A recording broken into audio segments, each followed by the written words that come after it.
Hello बच्चों, बेटा आज स्टार्ट करेंगे मोशन इन 2D यानी मोशन इन 2 डायमेंशनल। ठीक है, मोशन इन 2 डायमेंशनल स्टार्ट करने से पहले आपको इस स्टेटमेंट को अच्छे से समझना होगा जो गैलीलियो साइंटिस्ट ने दी थी। इन्होंने कहा था कि 2 परपेंडिकुलर डायरेक्शंस एक दूसरे के इंडिपेंडेंट होती है, एक दूसरे के इंडिपेंडेंट होती है। कैसे होती है बेटा? ये आपकी दो म्यूचुअली परपेंडिकुलर डायरेक्शन है, इसको हम एक्स मान लेते हैं, इसको हम वाई मान लेते हैं। ठीक है बेटा, इसका एक एग्जांपल मैं आपको दिखाती हूँ। जैसे मेरे पास ये बॉडी है और इस बॉडी को मैंने यहाँ से ड्रॉप कर दिया। आपको पता है ये बॉडी कहाँ जाएगी? ग्राउंड पर। जब भी हम किसी बॉडी को किसी हाइट से ड्रॉप करते हैं, एच हाइट से आपने इस बॉडी को ड्रॉप कर दिया है, तो यहाँ पर ड्रॉप किया है तो बेटा सारी बातें अब आपको रिवाइज हो जाएगी। ड्रॉप किया है तो अभी इस बॉडी की इनिशियल वेलोसिटी यू क्या है बच्चों? 0 है ना। ठीक है, तो अब ये बॉडी कहाँ जाएगी? डाउनवर्ड जाएगी। अब इस बॉडी पर सिर्फ आपकी जो ग्रेविटी है वो एक्ट कर रही है, यानी कि यहाँ जो ग्रेविटेशनल फोर्स है, ये जो अर्थ है, इस बॉडी को अपनी तरफ अट्रैक्ट कर रही है। तो ग्रेविटी इफेक्ट के अंदर जो है ये बॉडी मोशन शो कर रही है बेटा। ठीक है, तो अब देखना इस बॉडी का जो एक्सेलरेशन होगा वो डाउनवर्ड होगा। तो आपको याद आ रहा होगा जब भी हम जी लेते हैं, जी ये जो है आपका एक्सेलरेशन, तो ये एक्सेलरेशन का वाई कंपोनेंट होगा। क्यों? क्योंकि ये डायरेक्शन मेरी कौन सी है बेटा? वाई है, और ये कौन सी है? एक्स है। अगर ये एक्सेलरेशन का वाई कंपोनेंट है तो एक्सेलरेशन का एक्स कंपोनेंट क्या हो जाएगा बेटा? 0, क्योंकि सारी की सारी एक्सेलरेशन तो वाई डायरेक्शन में एक्ट कर रही है। इससे आपको क्लियर तो हो जाएगा। आप एक एग्जांपल और देख लीजिए, ये एक्स एक्सिस है, ये वाई एक्सिस है। आपने कोई भी वेक्टर लिया था, जैसे ये ओ ए या ओ पी कोई वेक्टर है, अब ये नाम देते हैं इसको ए रखते हैं। ठीक है, तो बेटा जी आपने कहा ये एक्स के साथ थीटा एंगल बनाती है, ये वेक्टर एक्स के साथ थीटा एंगल बनाता है। तो इसका ये वाला कंपोनेंट जो एक्स के अलग होगा, कंपोनेंट भी एक वेक्टर है। ठीक है, कंपोनेंट ऑल्सो एक वेक्टर। तो ये वाला जो आपका कंपोनेंट होगा, क्या इसको हम लिखेंगे ए एक्स और ये इक्वल टू होगा ए कोस ऑफ थीटा, और जो इसके परपेंडिकुलर होगा यानी ये वाला कंपोनेंट, तो ये कंपोनेंट हो जाएगा आपका ए वाई अलोंग वाई एक्सिस, और इसको आप लिखोगे ए साइन थीटा, क्योंकि आपने बताया था कि जो रेक्टेंगुलर कंपोनेंट्स होते हैं वो एक दूसरे के म्यूचुअली परपेंडिकुलर होते हैं। अगर कोई वेक्टर किसी एक डायरेक्शन के साथ थीटा बनाता है तो उस डायरेक्शन में उसका कोस थीटा कंपोनेंट आएगा, और उस डायरेक्शन के परपेंडिकुलर आपका साइन थीटा कंपोनेंट आएगा। मैं एक बात और बता देती हूँ बेटा, जो एक्स वाई आप मानते हो, ये जो एक्स वाई माने हैं या किसी भी तरह मान सकते हो, मीन्स आप मान लीजिए इस डायरेक्शन में एक्स मानते हो तो इसके परपेंडिकुलर दिस इज ये परपेंडिकुलर, तो ये वाई निकलता बेटा। ठीक है, तो कोऑर्डिनेट एक्सिस कोऑर्डिनेट सिस्टम हम कहीं भी ले सकते हैं, कैसे भी ले सकते हैं। ओके बेटा, अब देखिए ये समझ में आया आपको कि एक वेक्टर के दो कंपोनेंट आपने बनाए हैं। अब अगर आपका ये वेक्टर ही एक्स के अलोंग एक्ट कर जाएगी, एक्स के अलोंग यानी ये एक वेक्टर है आपका, तो यहाँ से आप क्या कहेंगे बेटा कि जो ए वेक्टर है उसका ए एक्स कंपोनेंट ए के बराबर है और उसका ए वाई कंपोनेंट यानी उसका कोई भी इफेक्ट वाई में नहीं है। हमें पता है परपेंडिकुलर डायरेक्शंस एक दूसरे के इंडिपेंडेंट है, तो ए वाई उसका 0 हो जाएगा बेटा यहाँ पर। इसलिए हमने बताया कि 2 mutually perpendicular directions are independent to each other, और ये स्टेटमेंट जो है आपकी बहुत हेल्प करने वाली है मोशन इन 2D में, क्योंकि मोशन इन 2D आप एक साथ किसी बॉडी का मोशन 2 डायमेंशनल में ना देख के उसका मोशन आप 2 अलग अलग डायरेक्शंस में देखेंगे जो कि एक दूसरे के म्यूचुअली परपेंडिकुलर होगी। ओके बेटा, ठीक है। तो देखिए अब हम बात करेंगे जो मोशन इन 2D में आप डिस्कस करोगे तो हमारा जो टॉपिक है वो है प्रोजेक्टाइल बेटा। बहुत ही इम्पोर्टेंट टॉपिक है बच्चों। इसमें जो प्रोजेक्टाइल में जो आपका क्वेश्चन आता है वो 5 मार्क्स का क्वेश्चन बनता है। कई बार डेरिवेशन 3 मार्क्स में दे देगा और 2 में आपका न्यूमेरिकल ऐड कर देगा। तो इम्पोर्टेंट टॉपिक है, आपको इसको अच्छे से समझना है, ठीक है। तो देखिए होता क्या है प्रोजेक्टाइल।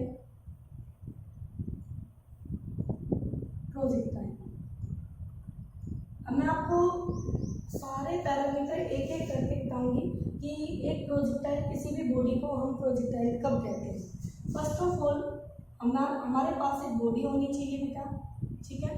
उस बॉडी के पास फ्यूल या इंजन ये नहीं होना चाहिए, ठीक है। उस बॉडी के पास फ्यूल या इंजन नहीं होना चाहिए, ठीक है।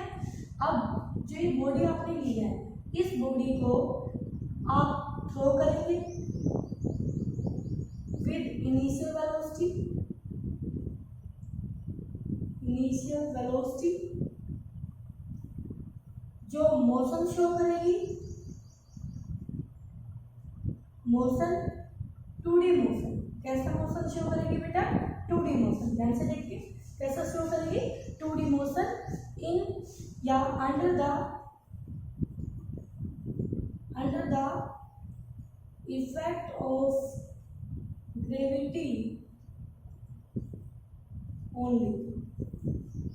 इफेक्ट ऑफ ग्रेविटी ओनली, इसका मतलब ये है कि हमारे पास एक बॉडी होगी जिसको हम थ्रो करेंगे विद सम इनिशियल वेलोसिटी, जो मोशन शो करेगी 2 डायमेंशनल मोशन या इन अ प्लेन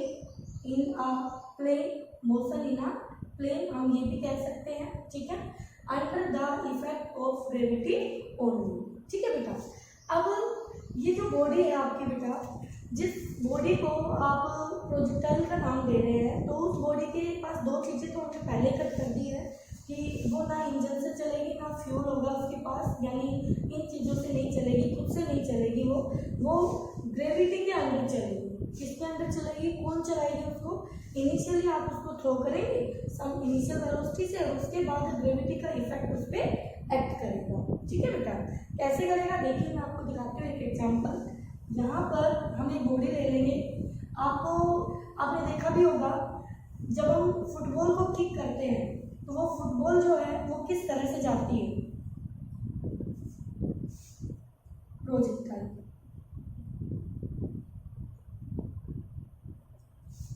अब ये आपकी बॉल है बेटा, ग्राउंड पर हुआ, और जब आप इसको अपने पैरों से ऐसे ऐसे किक करोगे इसको, तो ये बॉल जो है ये कुछ इस तरह से जाएगी, ठीक है।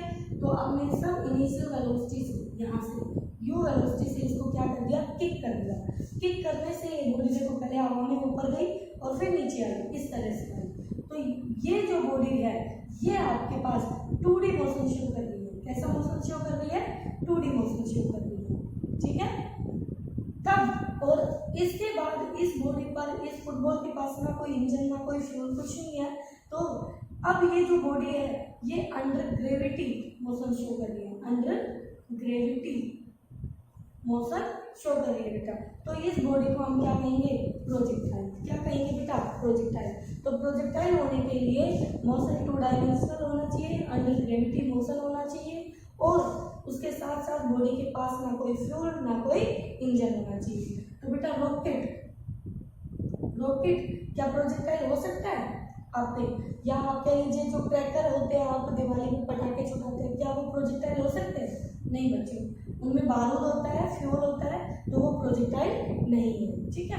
अच्छा, एक बॉडी को मैंने यहाँ से ड्रॉप किया, हालांकि इसके बारे में मैं बता चुकी हूँ। एक बॉडी को आपने ड्रॉप किया तो ये बॉडी ऐसे डाउनवर्ड जाएगी, तो क्या ये बॉडी एक प्रोजेक्टाइल होगी? क्योंकि यहाँ तो मोशन अंडर ग्रेविटी है, बताइए क्या ये प्रोजेक्टाइल होगी? तो बेटा जी आप देखेंगे ये बॉडी इस तरह से पाथ फॉलो करती हुई जाएगी। इसका पाथ देखिए, अब देखिए ये एक स्ट्रेट लाइन में चलती है, और कोई भी बॉडी अगर स्ट्रेट लाइन में मोशन शो करती है, स्ट्रेट लाइन मोशन, तो उसका जो मोशन है वो 1D मोशन कहलाता है। हम अच्छे से बात कर चुके हैं 1D मोशन की, ठीक है। तो आपको क्लियर होना चाहिए कि कब 1D होता है और कब 2D होता है, ठीक है बेटा। तो एक प्रोजेक्टाइल क्या होता है हमें समझ में आ गया। तो प्रोजेक्टाइल के लिए आप क्या कहेंगे? ये हमने एक ऐसी body को, it is a name given to a body which is thrown with some initial velocity and show motion in a plane under the effect of gravity alone without any fuel, without any engine. Okay बेटा, तो easy से statement है, कोई मुश्किल नहीं है इसमें, बस आपके जो गिवन पैरामीटर्स है जो इम्पोर्टेंट है वो आपको ध्यान रखना है। ठीक है बच्चों, अब देखिए प्रोजेक्टाइल के लिए आपने क्या कुछ अजम्पशंस लेने होंगे, कुछ अजम्पशंस हम लेके चलेंगे, क्योंकि जब भी हम फिजिक्स में कोई बात करते हैं तो हमें उसको सिंपल या इजी बनाने के लिए कुछ अजम्पशंस मानने होते हैं बेटा, जिससे वो टॉपिक है या जो भी है आपका इजी हो जाता है। तो यहाँ हमने क्या अजम्पशंस माने हैं वो देखिए। सबसे पहले आता है, यहाँ एक बॉडी को आप हवा में उछाल रहे हो तो हम एयर रेजिस्टेंस, हवा का एयर रेजिस्टेंस इग्नोर कर देंगे। क्या कर देंगे बेटा, नेगलेक्ट कर देंगे air resistance. Number 2, air resistance आप नेगलेक्ट कर दोगे बेटा। उसके बाद जो आपका जी है, जी आप यूनिट नंबर 6 में जाओगे, यूनिट 6 में ग्रेविटेशन यूनिट है बेटा, ग्रेविटेशन, उसमें पूरा मोशन ग्रेविटेशन के बारे में डिस्कस होगा, तो वहाँ जी का वेरिएशन आप डिस्कस कर लेंगे। बट इस केस में जो हम मोशन देख रहे हैं बॉडी का वो near the surface of earth है बेटा, तो near the surface of earth हम जी को क्या ले लेंगे, कांस्टेंट। क्या ले लेंगे बच्चों, कांस्टेंट। और नंबर 3 है कि जो हमारी अर्थ है, ये अर्थ कुछ इस तरह की शेप है अर्थ की, तो हम इसको फ्लैट मान के चलेंगे। कैसा मान के चलेंगे, फ्लैट मान के चलेंगे। वैसे भी आपको पता है अर्थ का साइज बहुत बड़ा है, तो जहाँ तक हमारी नज़र जाती है वहाँ तक सरफेस कैसा है, फ्लैट है। तो प्रोजेक्टाइल का जो मोशन आप देख रहे हैं वो एक अर्थ के बहुत ही छोटे से, ऐसे छोटे से आर्क पे, जो कि आपके लिए बिल्कुल प्लेन सरफेस है, तो इसलिए हम उसको फ्लैट करके चलेंगे। तो ये हमारे क्या होंगे बच्चों, अजम्पशंस होंगे। ठीक है बेटा, अब देखिए प्रोजेक्टाइल के लिए ये अजम्पशंस आ गए। हालांकि बहुत रेयर पूछे जाते हैं, फिर भी आपको ये मालूम होने चाहिए कि हम एक प्रोजेक्टाइल डिस्कस करने के लिए क्या क्या अजम्पशंस लेके चलते हैं। ठीक है बेटा, अब उसके बाद आपको अपने जो पुरानी नॉलेज है वो रिवाइज कर लेनी है। कौन कौन सी है देखिए, जैसे जो एक्सेलरेशन है जी, या ये कह लीजिए जनरल ले लीजिए आप, जी की बात मत कीजिए, जनरल ले लेते हैं। एक्सेलरेशन और वेलोसिटी, इनकी बात करने जा रहे हैं बच्चों। तो देखिए जब हमारी वेलोसिटी v एक्सेलरेशन के पैरेलल हो, यानी दोनों सेम डायरेक्शन में एक्ट करें, तो इसका मतलब होगा कि आपके बॉडी की जो स्पीड है वो क्या करेगी, this implies v increasing. v क्या करेगा बच्चों, इंक्रीज करेगा। ठीक है, अगर हमारी v एक्सेलरेशन के एंटी पैरेलल हो बच्चों, तो फिर हमारी जो v है वो क्या होगी बेटा, डिक्रीजिंग होगी। क्या होगी बच्चों, डिक्रीजिंग होगी। मैं इसके बहुत एग्जांपल आपको दिखा चुकी हूँ। इन दोनों के लिए कॉमन एग्जांपल वही है बेटा, एक बॉडी है उसको आप ग्राउंड पे खड़े होकर ऊपर थ्रो कर दीजिए, तो बॉडी v वेलोसिटी से ऊपर जाएगी, बट जो ग्रेविटी है, जो एक्सेलरेशन है वो जी नीचे लग रहा है, तो धीरे धीरे इसकी स्पीड 0 होगी। तो 0 हो गई यहाँ मैक्सिमम हाइट पर, यहाँ भी इसकी 0 बन चुकी है। उसके बाद जी इसको अपनी डायरेक्शन में लाएगी, तो फिर इसकी v इंक्रीज करना शुरू करेगी और ये मैक्सिमम वेलोसिटी से ग्राउंड से टकरा जाएगी। तो पहला जो केस था ऊपर जाने का वो ये वाला था कि v और a दोनों एंटी पैरेलल है, और जो दूसरा जो केस था वो ये वाला है बेटा, जिसमें ये वाला है जिसमें दोनों सेम डायरेक्शन में पैरेलल है, तो v इंक्रीजिंग होगी। ठीक है बच्चे, उसके बाद आपके पास v और a दोनों परपेंडिकुलर, तो आपका जो v है वो कांस्टेंट मैग्नीट्यूड कांस्टेंट रहेगा, डायरेक्शन बदलेगी। बॉडी किसमें घूम जाएगी, सर्कल में। देखो कुछ इस तरह से एक एग्जांपल ले लेते हैं, जैसे ऐसे सर्कल में जब ये बॉडी चलती है तो आप ये कहते हो ना यूनिफॉर्म सर्कुलर मोशन में, तो यहाँ पे यूनिफॉर्म सर्कुलर मोशन में ये बॉडी है, तो इसके ऊपर सेंट्रीपिटल फोर्स लग रहा है टुवर्ड्स द सेंटर ओ की तरफ, तो ये बॉडी एस है, इसकी वेलोसिटी है टेंजेंशियल वेलोसिटी v, तो v ऐसे है बेटा और फोर्स ऐसे है, तो एक्सेलरेशन v, सेंट्रीपिटल एक्सेलरेशन क्या यही होगा। तो दोनों देखो परपेंडिकुलर है एक दूसरे के, तो यूनिफॉर्म सर्कुलर मोशन में स्पीड क्या रहती है, यूनिफॉर्म, स्पीड क्या रहती है, यूनिफॉर्म, ठीक है। तो बेटा यूनिफॉर्म, ओके।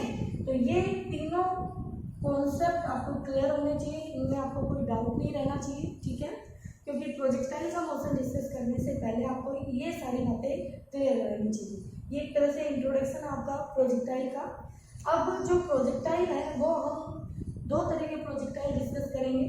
आज थोड़ा सा ब्रीफ में इंट्रोडक्शन चल रहा है, ठीक है, फिर टॉपिक आपका स्टार्ट कर देंगे। अभी जो प्रोजेक्टाइल है वो हमारे पास दो तरह के कैसे होते हैं वो देख लीजिए ध्यान से। एक तो आएगा आपके पास एंगुलर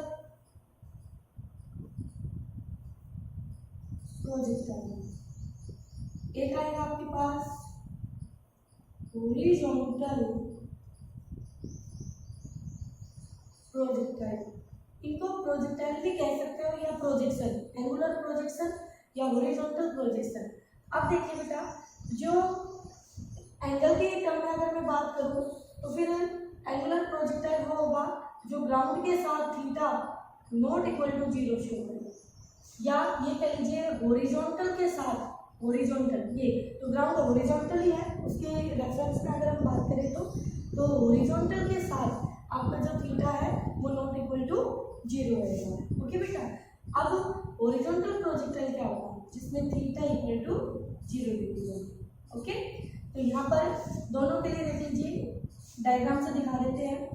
ये है आपके पास, मान लीजिए आप किसी, ये ग्राउंड है आपका, ओके, और यहाँ पर खड़े होकर आपने एक फुटबॉल को किक किया तो फुटबॉल ऐसे हवा में गया, तो ये आपका यू है इनिशियल वेलोसिटी, और ये हॉरिजॉन्टल यानी ग्राउंड के साथ थीटा बनाया है, तो ये कहलाएगा आपका एंगल ऑफ प्रोजेक्शन, ये कहलाएगी इनिशियल वेलोसिटी, और ये जो मोशन है ये एंगुलर प्रोजेक्टाइल का मोशन है, ठीक है बेटा।